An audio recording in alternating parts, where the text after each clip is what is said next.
जय हिंद साथियों। आप सबको पता होगा कि 14 अगस्त 1947 को भारत को दो टुकड़ों में विभाजित कर दिया गया। पहला टुकड़ा पाकिस्तान और दूसरा हिंदुस्तान। उसके बाद उस समय के तत्कालीन प्रधानमंत्री पंडित जवाहरलाल नेहरू ने लाल किला पे सबसे पहले राष्ट्रीय ध्वज फहराए। तब से लेकर हर साल 15 अगस्त को राष्ट्रीय ध्वज फहराते हैं। फिर आपके मन में ये सवाल उठता होगा कि हम लोग तो 15 अगस्त को स्वतंत्र हुए, लेकिन 26 जनवरी को राष्ट्रीय ध्वज क्यों फहराते हैं? हमारा संविधान तो 2 वर्ष 11 महीना 18 दिन की लगातार मेहनत के बाद 26 नवंबर 1949 को बनकर तैयार हुआ, लेकिन 26 जनवरी 1950 को क्यों लागू हुआ?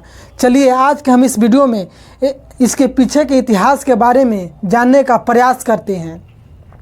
कैबिनेट मिशन 1946 के तहत भारत में अंतरिम सरकार के गठन किया गया।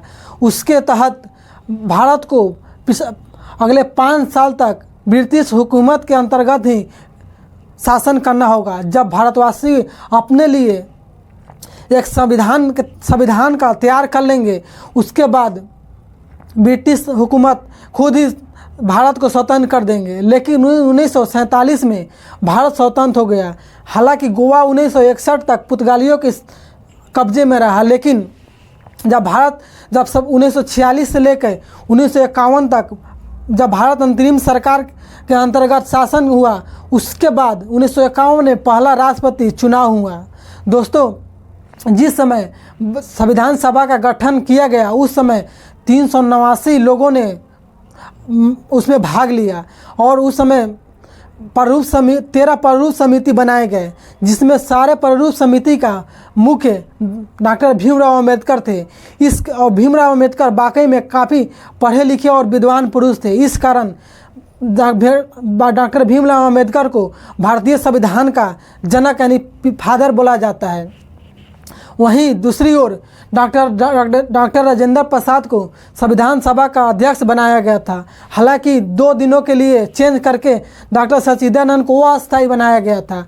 अध्यक्ष का एक काम होता था कि हर जो अध्यक्ष है, जो कमेटी है, हर कमेटी की अपने जो सलाह दे, उसके सलाह को एक तरह से एकत्रित करना और उस पर निष्कर्ष निकालने के लिए सलाह देना। दूसरी ओर BN राव को संविधान सभा का मुख्य सलाहकार नियुक्त किया गया था, जो काफ़ी समझदार और पढ़े लिखे व्यक्ति थे। उन्होंने दुनिया के बहुत सारे संविधानों को पढ़ा और उससे कुछ निष्कर्ष निकाले, और उन संविधानों के जो अच्छाई थी, जो अच्छे नियम कानून और अनुच्छेद थे, उन्होंने अपने संविधान में गठन किया।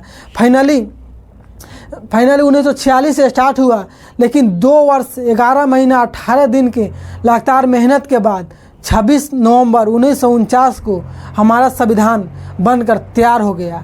लेकिन इसे 26 जनवरी 1950 को लागू हुआ, क्योंकि जब हमारे देश स्वतंत्रता के लिए लड़ाई लड़ रहे थे, जो उस समय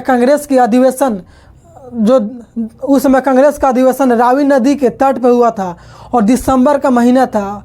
उस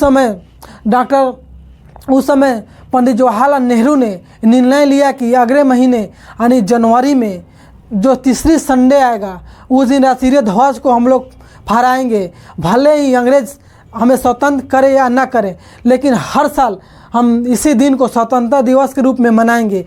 और फाइनली अगले साल यानी 26 जनवरी 1930 को रावी नदी के तट पर राष्ट्रीय ध्वज को फहरा दिया गया। और तब से हर साल यानी 26 जनवरी 1931, 26 जनवरी 1932 यानी हर साल 26 जनवरी को स्वतंत्रता दिवस लोगों मनाने लगा और राष्ट्रीय ध्वज को फहराने लगा।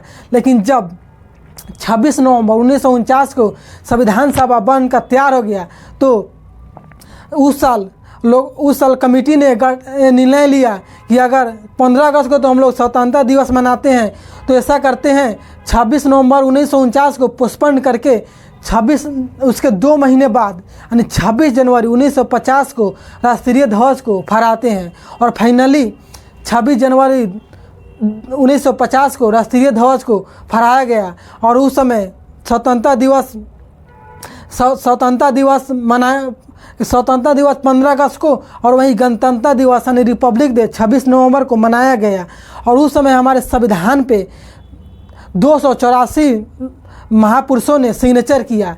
जब संविधान सभा का गठन हुआ उस समय 389 लोगों ने उसमें शामिल हुए, लेकिन तत्पश्चात पाकिस्तान के अलग होने के बाद और इस चीज़ों और इस पिछले 4-5 सालों में कुछ लोगों की डेथ भी हो गई, तो उस समय 284 लोगों ने फाइनली हमारे संविधान सभा पे सिग्नेचर किए और 26 जनवरी 1950 को पूरी देश में लागू कर दिया गया। बाकी दोस्तों ये सब 26 जनवरी के पीछे की रहस्य आपको समझ में आ गई होगी, तो अपना ओपिनियन कमेंट बॉक्स में ज़रूर दें और एक जय हिंद ज़रूर लिखें।